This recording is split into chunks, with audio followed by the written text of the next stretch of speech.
everybody and welcome back. Okay, today you are going to think that Bookworm lost her mind, okay? Because I'm going to go through some very old stuff, things maybe most of you already know, and you are going to wonder why I'm doing it. But stick with me because I will explain everything at the end. Okay, I'm going to start with Megan's hundreds of lies, but I'm going to illustrate only 30 for you along with their receipts. Number 1, Harry and Meghan checked the no photo on the consent form before Kris Jenner's birthday party. Well, there was no consent form. Not for them, not for anybody. Total fiction. Well, thank you, Kim. Of course there would not be, because it was a milestone birthday and one would expect photographs to be taken. Number 2, Meghan claimed her and Harry were secretly married by the Archbishop of Canterbury in the garden of Nottingham Cottage 3 days before the official wedding. Well, the Archbishop later confirmed that it did not happen and said, "I would have committed a serious criminal offence if I signed it knowing it was false." Number 3, Meghan claimed the royal family refused Archie his birthright to be a prince after concerns and conversations about how dark his skin may be. However, according to royal protocol, Archie could only become a prince once Charles became king. Number 4, Meghan did not know who Harry was and did not Google him and did not do any research into the monarchy. But as a teenager, Meghan was photographed in front of Buckingham Palace. A friend, Nanaki Priddy, told how fascinated Meghan was by the British royal family and Diana. She also watched the funeral at a friend's home. She was gifted a Diana in her own words book. She was photographed holding a magazine with Catherine on the cover. Enough said. She lied. She knew full well who Harry was. Number 5, Meghan told Oprah that working with television companies was never part of the plan, but it had since been revealed that they started speaking to QB in early 2019 and stayed in close contact with Oprah. Number 6, Meghan's passport was taken from her, so she was, according to her, unable to just leave. Well, that was a lie, because Meghan and Harry went on numerous private trips overseas. For example, Ibiza, Nice, Amsterdam, New York, Toronto. Anyway, number 7, Meghan claimed she was silenced by the royal family, but she went on 73 public appearances as a working royal. She gave an interview with the BBC for her engagement, and she gave that tearful interview to Tom Bradby in South Africa. Number 8, Meghan said her press team did not defend her in the news. Well, journalists, however, say that many things were kept out of the news, and her own press team launched 2 IPSO complaints. Number 9, Meghan said she was banned from going to lunch with friends or even her mother. Journalists, however, said that they turned down numerous photographs of Meghan out and about and not on official business. Number 10, Meghan claimed there was no training on how to be royal, but like most royals, Meghan was sent on SAS training on how to deal with a potential kidnapping. The Queen had also numerous times offered her the help of Lieutenant Colonel Kofi, Sophie, the Duchess of Edinburgh, etc., etc., but Meghan turned it down. She said she had Harry to help her. Number 11. Meghan described cosy tabloid holiday parties between the royals and the press. Such parties do not exist. Number 12. Meghan claimed there were conversations and concerns about Archie's skin color when she was pregnant. Her story, however, differs from Harry's. He says the conversation happened at the beginning of their relationship. Number 13.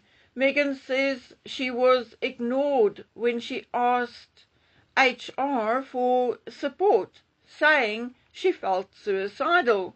She says she spoke to HR rather than the royal family. But over the years, numerous members of the royal family sought help, including Meghan's own husband. Harry also fronted Heads Together with William and Catherine. It is also understood that Meghan did get help from Diana's friend and confidant, Julia Samuelson. According to Meghan, Kate, or Catherine as I prefer to call her, made her cry. But the journalist who started the story is still, to this very day, adamant that Meghan made Catherine cry during a fitting for the bridesmaids. Number 15. Meghan also claimed that security was removed from her, Harry and Archie, but she forgets to add that if you quit royal duties, you lose IPP status. Also, that it is only the king and his family and the first in line to the throne and his family who get 24/7 security. Number 16.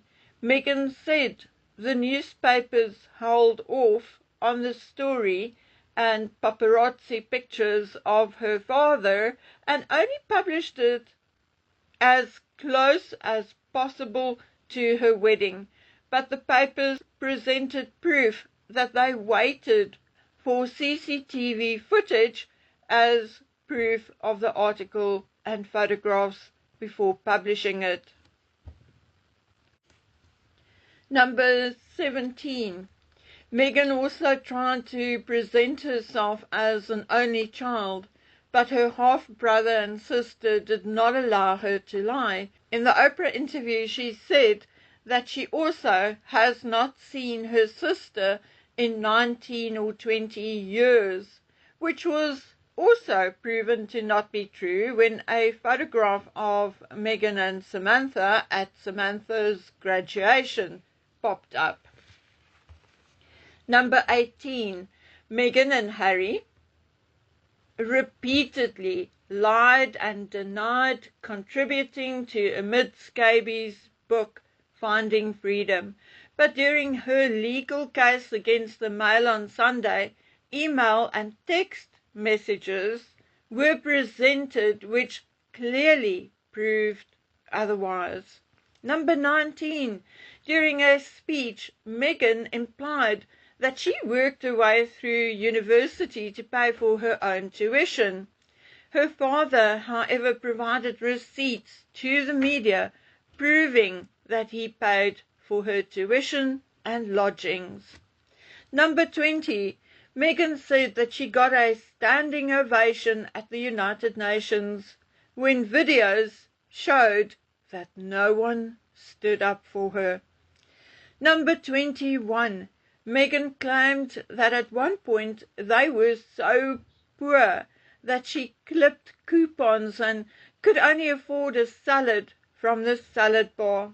Mr. Markle vehemently denied this and even went so far as to debunk it with proof which he provided, I think, the Daily Mail. Number 22. She said her sister Samantha only changed her name back to Markle to be more closely associated with Meghan when she started dating Prince Harry. This was not true, and Samantha showed her diploma and documents of her name change in 1996. Number 23. Meghan said that at 13 she worked at a yogurt shop, Humphrey Bogart. Mr. Markle denies this and said he would never have allowed it. Number 24. Lying to producers that she belonged to a union. Number 25. British media called her children the N-word. Yet another lie. No one could to date find any such thing, and if it happened, there would have been a massive uproar. Number 26. Archie and Lily would get hounded by the press in the United Kingdom on the school runs. Well, William and Catherine made a deal with the press where they allow photographs on, say, the first day of school, but otherwise they stay away from the children. Number 27. She compared her wedding to when Nelson Mandela was freed. She said people in South Africa were dancing in the streets. Well, I'm South African. I was here, and that did not happen. Number 28. On her podcast, when she said she was 43% Nigerian. What a huge lie. It is scientifically not possible. Number 29. There was a fire in Archie's room in South Africa. That too did not happen. Number 30. She said that in the United States of America there are no tabloids. But of course there are.